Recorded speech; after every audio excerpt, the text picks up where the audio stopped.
This video is more than 7 months in the making. I have been making a note of every single one and will definitely be buying myself a new sharpener soon. But I didn't stop at one. So it's time to find out which is the best sharpener for colored pencils. Finally. I don't think a single video has gone by in the last year without someone asking me what is the best sharpener for colored pencils. And today I'm putting 18 sharpeners to the test as recommended by you, my YouTube community. We're going to see which sharpener is the most gentle on pencils, which has the best compartment for shavings, and which creates the best pencil point. I'm sorry, but we have to stop here. This video sounds really boring. We have to find a way to make this more fun. I can't just sit here and sharpen pencils for the next 20 minutes, especially since that 20 minutes will be more like 8 hours for me. Okay, so here's what I'm thinking, Shane. We need some epic camera shots. I'm talking slow motion, mega close-ups, literally like inside the sharpeners with cool lighting, maybe even a smoke machine. What do you think?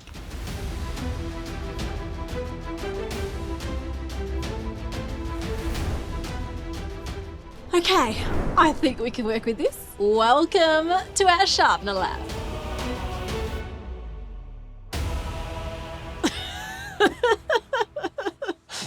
That really stinks. Oh, stop it. At least with my glasses, I could finally read the teleprompter.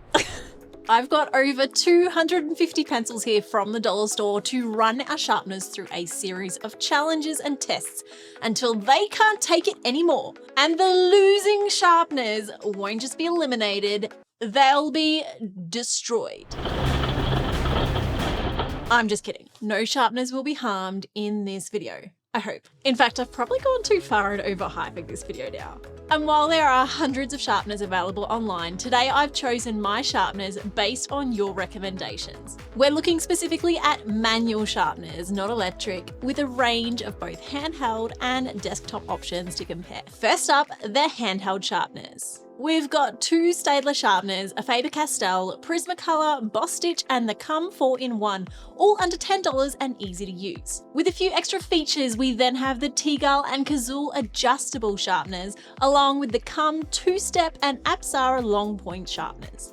These are still around the $10 price point, but we'll explore how they work a little later. The Apsara is the cheapest sharpener from our entire list today because it comes in a pack of 20 for the price of any of our other sharpeners. At a higher budget, we move up to the Come Masterpiece, the Blackwing Long Point, and the M&R Brass Bullet. This is our smallest sharpener yet and took the longest to arrive here in Australia. But this was worth waiting for because it claims to be one of the best sharpeners in the world. You've got a big reputation to uphold, my little friend. And then the crank sharpeners. These are intended to sit on a desk and are less portable, but come with built-in storage and are more gentle on the pencils. We've got the Dahl 133 and M&R crank, both suspiciously similar. The Koh-i-Noor, the Unique KH20, and the Derwent Superpoint. There were some other fantastic sharpeners I tried to get for this video, but some never arrived in the mail and some were disqualified for being stupidly high priced here in Australia, or just being stupid. And if you're looking for specifics and the results from this video, I've written an in-depth review of every sharpener review today on my website with even more information and links to buy your favorites. You can check it out at the link in the description below. Let's jump right in to our first challenge. Which sharpener is the easiest to use? Now there are 2 parts to this. Some of these sharpeners are really easy to use after you've learned how to use them, but they can be confusing at first and they don't all come with instructions. So this first test is the goof proof test. And if the sharpener is easy to use after you've used it a few times, then it qualifies for our easy to use score. The hand crank sharpeners were instantly more confusing unless you've used one of these types of sharpeners before. Ooh. Okay, that feels really dangerous. I wonder if it has to be out here. Push this in, does that? Aha! That's how you get the pencil in. And now what, do you just wind it? That way. Oh, there you go. So I guess that's it. There you go. Now I don't know how to close it. That'll work. So the dial sharpener doesn't have instructions, but the M&R, which is pretty much the same, does have a little instruction manual. Pull out the front cover, press the button and insert the pencil. And it says to turn this little knob, which there's a picture there, so that sharper and blunt. That's all it tells you how to do. That's all the instructions. So what is this for? Is this the desk clamp? No instructions about the desk clamp. We're on our own. There we go. There's a hole there. I reckon that goes in there. There we go. I think the auto stop isn't working. That's very short. I don't think that auto stop worked. That feels like a lot of that pencil just disappeared. This one already has some pictures on the box, which is very helpful. Instruction manual, always a plus. Oh, lots of instructions, great. So this is the same concept again. Ooh, same finger jammability again. Careful with that.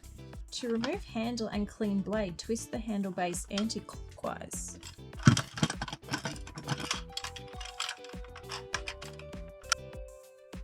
It's not doing anything. No instructions except for Japanese, and we're not using Google Translate because we've made that mistake before. I didn't know it like changed it on the screen. Whoa! What does this button do? Well, this one has a manual, but it's in Italian. Questo prodotto è adatto per l'utilizzo unicamente con matita in graffito e fusto in legno. Malfunzionamenti al meccanismo. It could cause the machine to malfunction. So that's important information if you speak Italian. This one doesn't have anything to pull out to put the pencils in. I guess we just shove them in. That makes it a little bit easier for a first-time user, I guess. It's a bit more straightforward. Oh! Desk clamp. What is this? Is that a pencil extender? It's a pencil shooter. Oh, don't let this near my kids. Where'd my pencil go? But some of the handheld sharpeners were just as confusing for a first-time user. So these both have instructions, but they're in Japanese. But they do have some pictures, which kind of helps. So I know a few people find this confusing, but I feel like it's pretty straightforward. It's got 5 numbers and a wheel, and you put the pencil in, and the numbers just change the length. The Kazul is a bit more confusing in my opinion. I have no idea what this push button is for. So this seems to change how blunt or sharp it is. You can't push it on that setting. I don't speak Japanese, that doesn't help me at all.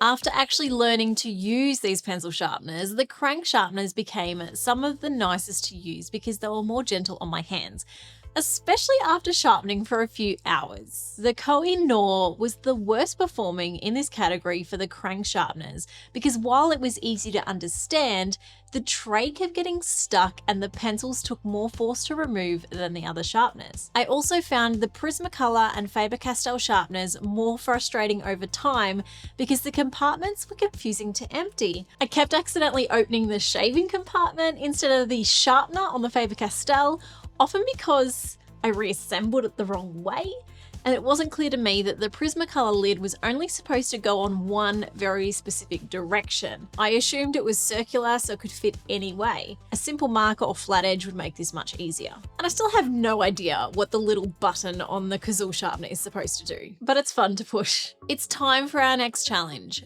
Which pencil can create the deadliest point? So a sharp point is really important when coloring or drawing with colored pencils.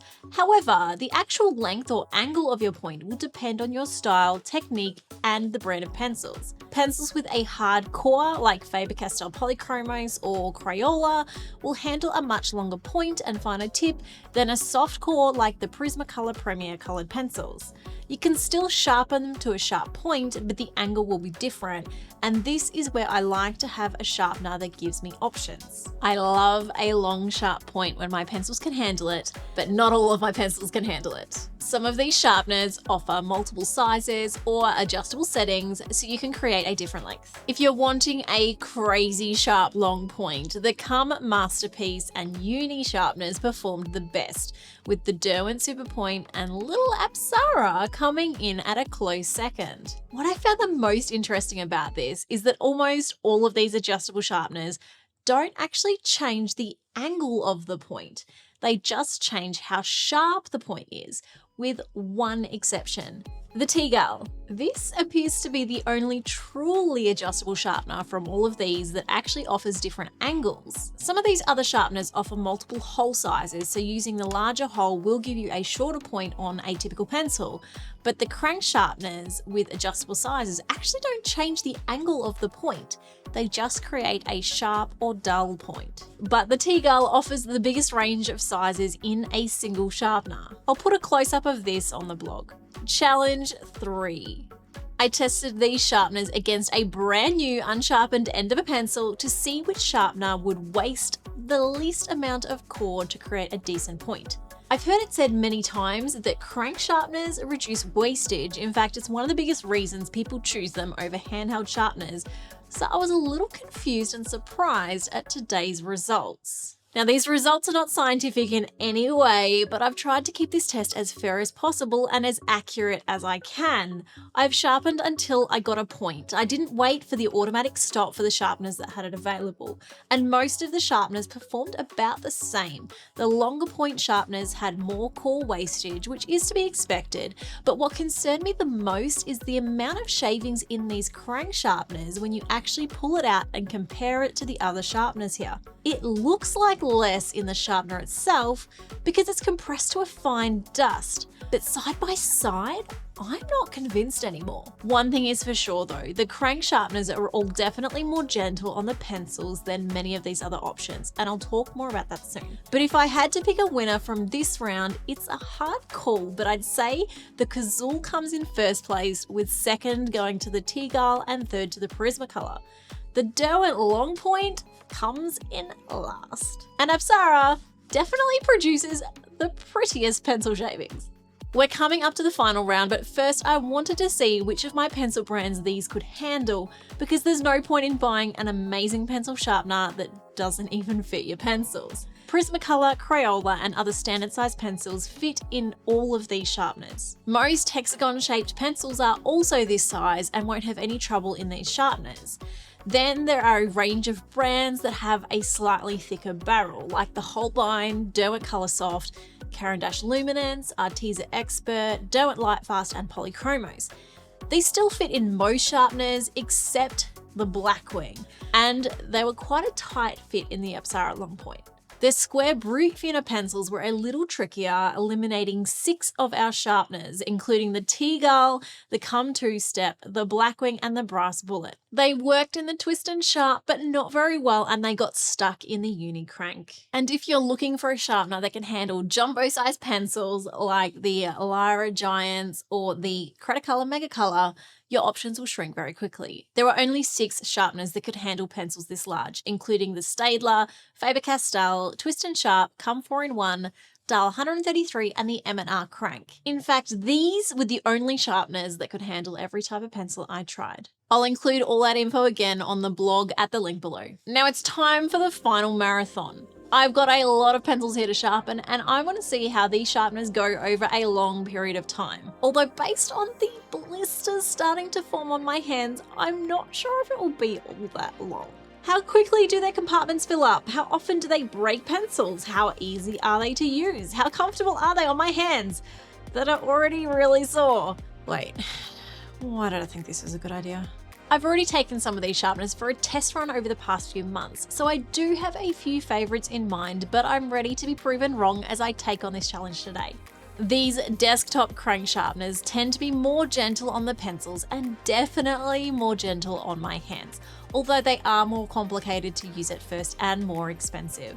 But instead of the pencil turning, it's the blades that turn, and they're not really even blades.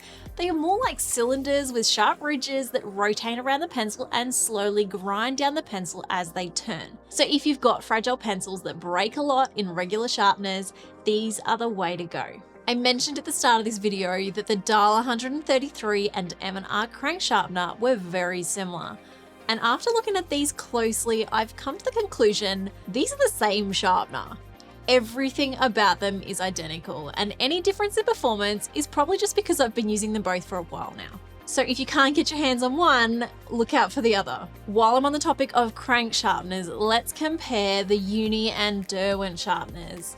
These both produce a similar point, but they feel so different to use. The Uni sharpener feels really gentle to use, so much more than the Derwent, and it outshone the Derwent by far in the waist test. I'm really surprised by this, and I didn't expect to be so impressed by this sharpener, and so disappointed in the Derwent. The Derwent is also the only crank sharpener to leave bite marks on the pencils, which I know is a turn-off for a lot of artists who treasure their special pencil collections. But while both of these are great for a really sharp point, I wouldn't rely on them as my only sharpener for coloured pencils, because many of the brands I personally use wouldn't handle such a sharp point, like my Prismacolor pencils. I would have thought that my Prismacolor pencils would be best with a Prismacolor sharpener. And my first ever sharpener was the Faber-Castell, because they make some of the best pencils in the world. But I have been so underwhelmed by our big pencil brands today. The Prismacolor, Faber-Castell and Staedtler sharpeners just don't produce the same beautiful smooth points and gentle results that these other sharpeners have been able to. My Prismacolor pencils have broken so much less since I stopped using these sharpeners, and from all the comments I've been getting from you guys, it sounds like I'm not the only one who's come to this conclusion. Both the Blackwing and Brass Bullet are expensive for a one-size sharpener, and both feel nice and heavy to hold and produce a beautiful point. It almost feels like they polished the pencil somehow.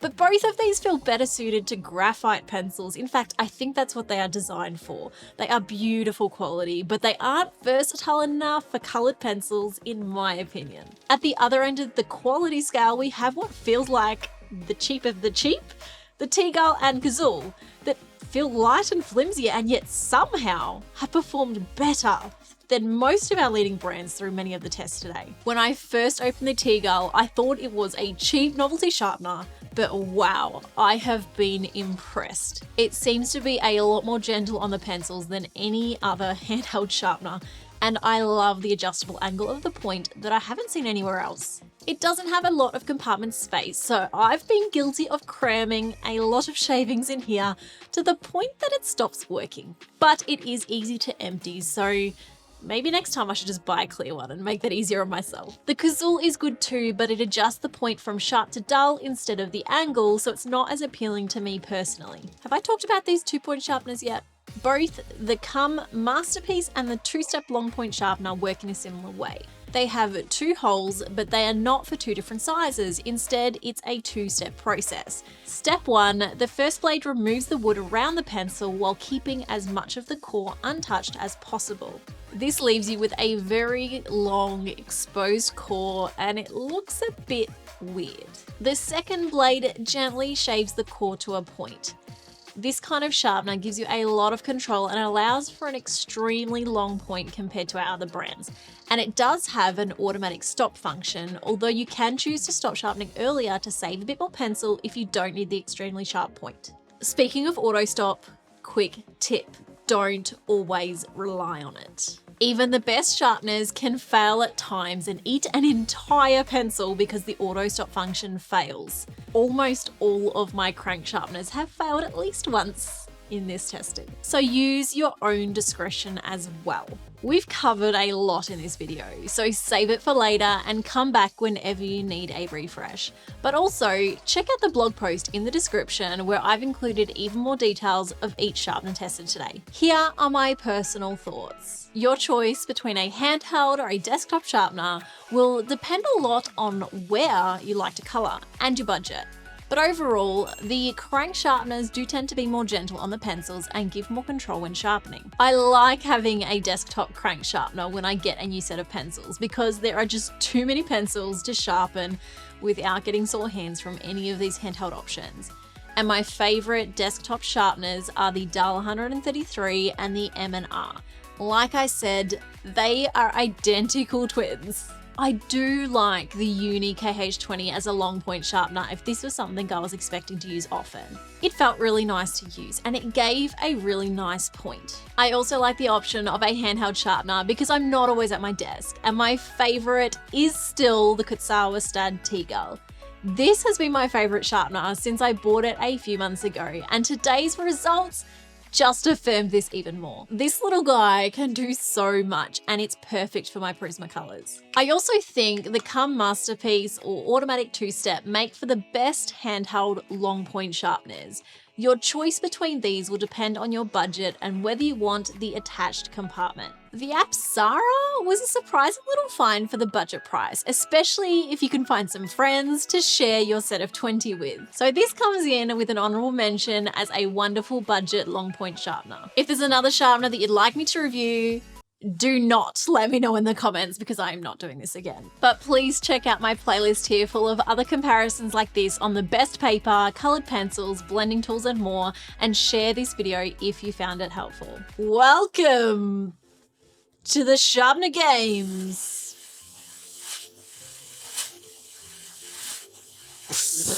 Too much, too much. I think we took this too far. Plan B. Oh no! That wasn't plan B.